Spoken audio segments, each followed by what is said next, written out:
KBR news కి స్వాగతం.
చాలా హ్యాపీగా ఉన్నాను. నేనైతే ఫస్ట్ టైం పోయినప్పుడు ఇది నా పాప చేతిలో పోయింది. అంటే తను బస్సులో ట్రావెల్ చేస్తుంది, తను కాలేజీ స్టూడెంట్. ఎంత ఏడ్చిందంటే ఆ రోజు చాలా ఏడ్చింది పాపం.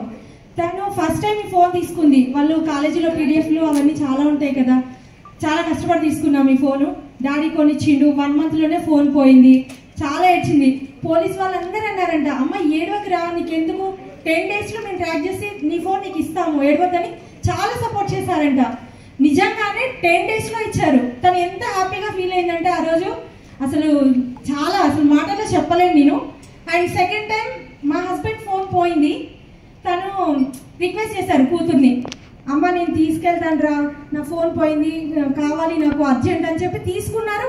1/2 hourలో వెజిటేబుల్ మార్కెట్కి వెళ్ళారు. 1/2 hourలో ఫోన్ పోగొట్టుకున్నారు. ఆ రోజు చాలా ఏడ్చింది, డాడీ ఇది పోయిన ఫోను లక్కీగా దొరికింది, నా లక్కీ ఫోను పోగొట్టావు నువ్వు, నేను లక్కీగా ఫీల్ అవుతున్నాను.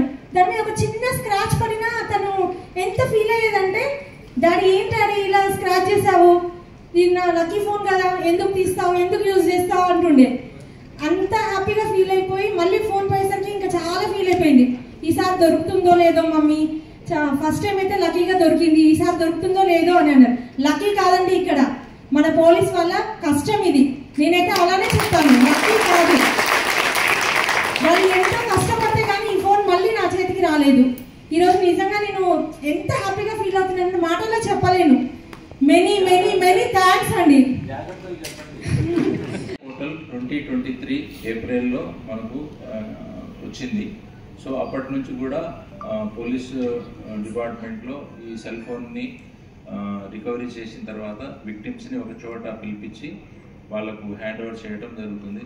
సో మన తెలంగాణ పోలీస్ అంటే డీజీ గారు, తర్వాత ఆల్ డిస్ట్రిక్ట్ యూనిట్ ఆఫీసర్స్, అదేవిధంగా మన సిపి సైబరాబాద్ సారు, వీళ్ళందరూ ఏంటంటే పెద్ద ఎత్తున ప్రజలకు మనం ఉన్నాము. సో వాళ్ళ బాధలను మేము షేర్ చేసుకుంటున్నాము, వాళ్ళ విలువైన ప్రాపర్టీని ఇస్తున్నాము. ఒకటి మనం ఏమవుతుందంటే, మామూలుగా మనకు సెల్ మనం పోతుంటే ఒక సెల్ దొరుకుతుంది, మనకు ఎక్కడో ఒక సీట్ మీదనో మామూలుగా రోడ్డు మీద దొరుకుతుంది. జనరల్గా మనిషి హ్యూమన్ టెండెన్సీ ఏముంటుందంటే తీసి జేబులో పెట్టుకుంటాం, ఎందుకంటే జర కాస్ట్లీ ఉంది, నేను వాడుకోవచ్చు అని అనుకుంటాం. కానీ అతనికి ఈ టెక్నాలజీ ఉంది, దీన్ని ఇట్లా పట్టుకుంటారు అని చెప్పేసి తెలియదు. ఇప్పుడు మేము మీ ఫోన్ని ఎట్లా ట్రాక్ చేసినాం అనమాట. ట్రాక్ చేయడం వల్ల అతను ఏం చేశాడంటే మీ సిమ్ తీసేసి ఈ సెల్ ఫోన్లో వేరే సిమ్ పెట్టి యూజ్ చేసుకుంటున్నాడు. సో యూజ్ చేసుకున్నప్పుడు మనకు ఆ సెల్ ఫోన్ మన ఏదైతే పోగొట్టుకున్నా ఐఎంఈ నెంబర్లో ఫలానా సెల్ వాడుతుందని చెప్పేసి అన్నప్పుడు మనం అతనికి ఫోన్ చేస్తాం. సో ఇప్పుడు మీరే ఉన్నారనుకోండి, ఆ ఫోన్ మీరే తీసుకున్నారు, పోలీసులకు మీకు ఫోన్ వస్తుంది. ఫోన్ రాగానే మీరు జనరల్గా భయపడతారు, సార్ ఏమో సార్ ఇది కాదు సార్, నాది కాదు సార్ అని అంటాడు.